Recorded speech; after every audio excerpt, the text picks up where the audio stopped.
All right, what's up, gang? So today and tonight, tomorrow, and Friday, we're going to talk about imperialism. Imperialism is an era, or is defined as a time period in which one country seeks complete and total domination or control of another.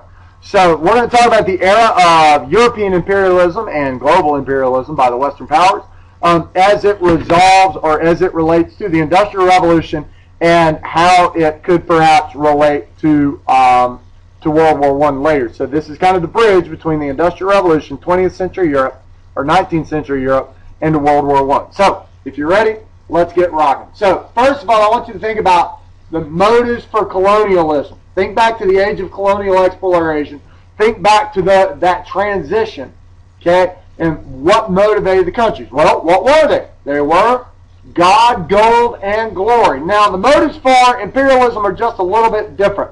So, I want you to think about, do you think those motives would still apply? Would God, the desire to seek and the desire to spread Christianity throughout the world, would that spread around? Would that be the same? Gold, would the desire to gain wealth, would that be the same? And lastly, glory, to gain individual glory for your person or for your country, you think that would be the same? So do you think that would be the same? And I want you to answer that in your notes pages, okay? So let's talk about a couple of the actual motives. Because what we'll see is that, yes, some of the motives are the same, or some of the motives are really similar, but they're not identical. So let's chat for a moment. So first of all, we do have some higher motives. And what I mean by higher is the desire to bring up and to improve the lot of life for people who are European and people who are not American. Now, obviously, that's the point of view in that, hey, if you're not European, you must be happy or must not be happy with your life. So we're going to work to improve your life. So there's that bit. And so there it is, that natural assumption. And a lot of people have ended up calling this the white man's burden. The White Man's Burden is a poem by Rudyard Kipling, and we're going to listen to it tomorrow during class. You can look it up tonight if you want. But the White Man's Burden is the idea that the Europeans and the Americans had the duty, the honorable duty, to go lift up and to go help these people who were not as advanced, quote unquote, as they were, who they deemed and looked down upon. Also inherent in that you really need to understand is an idea of racism.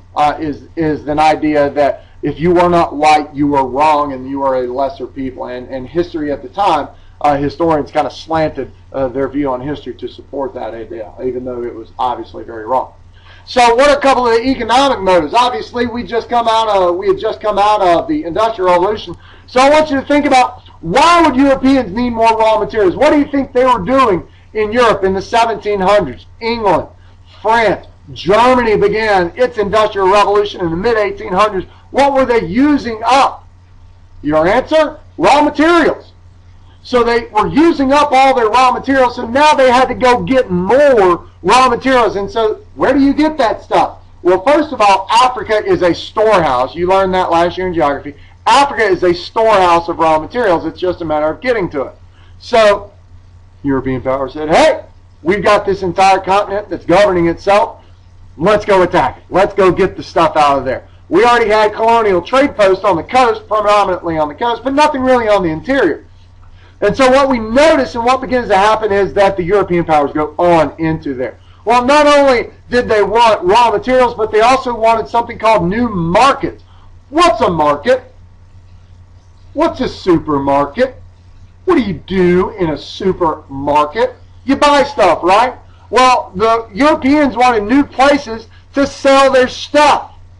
Okay? A market is a place where you buy and sell your goods. Well, Europeans wanted more. Why do you think they wanted more? Well, obviously, they were selling a lot of their produced materials, a lot of their manufactured goods to Europeans. Well, hey, the only way to make more money is if you have more people buy your stuff. There's only so many shirts a person can own. There's only so many cars. There's only so many rings. There's only so many cups, etc. that a person can own. Guns that a person can own. So, hey, we got to have more people buy more stuff so we can make more money. All right, and lastly is the glory aspect. So we talked about God being the new version of the higher motives. Gold can be seen as a higher, new version of economic motives. And lastly, nationalism is a new version of glory. In terms of this, land equals power, sort of. It wasn't that simply you wanted to gain more land to have simply more land, but nationalism and pride for the nation and to make your country proud really fueled this greed for power. The European powers, as they're dividing up Africa, really take into account this. And hey, we just defeated France in this battle, so we have more land. Therefore, we're proud of ourselves. Nationalism really, and this national competition for land, really and truly drives this power. Okay? All right. So we talk about the motives of imperialism. Now we're going to talk about some of the nature of imperialism. This little section here won't take too long, so let's talk real quick, okay? So first of all, the main players. Who went and where did they go? One, main players in imperialism were Great Britain, France, Germany, Belgium, Portugal, and Italy. For the most part, all of those countries went to Africa first. Now, none of them, and I'll explain this in a minute, none of them went to Latin America. Duh, think back to why. Big old bad USA said, hey, stay out of our back door. Get out, you. All right? So that left Africa and Asia for them to go. So the main players and competitors were Great Britain, France, Germany, Belgium, Portugal, and Italy. And they went to Africa first. There were trading ports opened up and some attempts at colonial rule in Asia, in China, in Japan, and in India as well. And we'll look at those in more detail tomorrow. America really stayed out of it until the late 1800s. Until the late 1800s in the Spanish-American War, America really kind of played neutral. Remember, with the Monroe Doctrine, they said, Europe, keep out. And so they tried to stick to that rule as well. So where did they go? What did they want? Africa. Africa was the number one place that they wanted. They saw Africa as this big, untapped, empty continent, and they wanted it. And so the European powers went there. And there was a big competition for this. Well, the European powers, specifically Otto von Bismarck, my hero, said, you know what? If we're not careful, we're going to go to war. And there were several threats to this. So Bismarck organized what's called the Berlin Conference in 1884. And what they did was they decided how to divide up Africa. And what we see in the impact of the Berlin Conference of 1884 really has a tremendous impact on Africa today and the impact of colonial rule in general. So you see the European powers come in, divide it up, all right, and give it to the European countries to control and protect them. And we'll get into that tomorrow. And so they lay out and divide those up there without any African interference. So that's what role the Berlin Conference played as led by Bismarck. In Asia, they predominantly went to Southeast Asia. The French, in particular, went to Southeast Asia. The British also were there. There was one country, Thailand, was kept as what we'll call a buffer state between the British in India and their portion of Southeast Asia and the French in their portion of Southeast Asia. In India, the British went. The British really controlled India. India at the time included Afghanistan and Pakistan were also included into that, and what we'll call Bangladesh now. What we call Bangladesh now. That was all included as part of India. China and Japan sort of remained independent. Not really.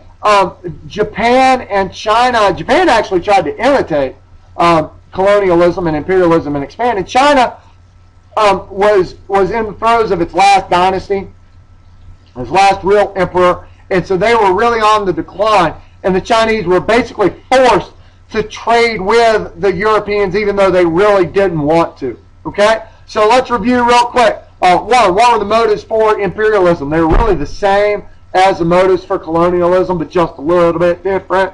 Okay? And then what was it like? Who went where? Well, Great Britain, France, Germany, Belgium, Portugal, and Italy were all the dominant powers. America did not get into the imperialism game until the late 1800s with the Spanish-American War. And during that war, we took over the Philippines. We ended up taking over Cuba and then giving Cuba its independence. And what happened? Africa was the number one place as determined by the Berlin Conference, which European powers divided up Africa and really set the tone for the Africa for the next really 100 years and even further now that it still affects Africa today. And then in Asia, French went to Southeast Asia, the British went to India, and everyone tried to get trading ports in China and Japan. Hey, I hope you guys have a great day, great evening. I hope you enjoyed this video. I think I might need to drink some more coffee to get a little bit more amped up.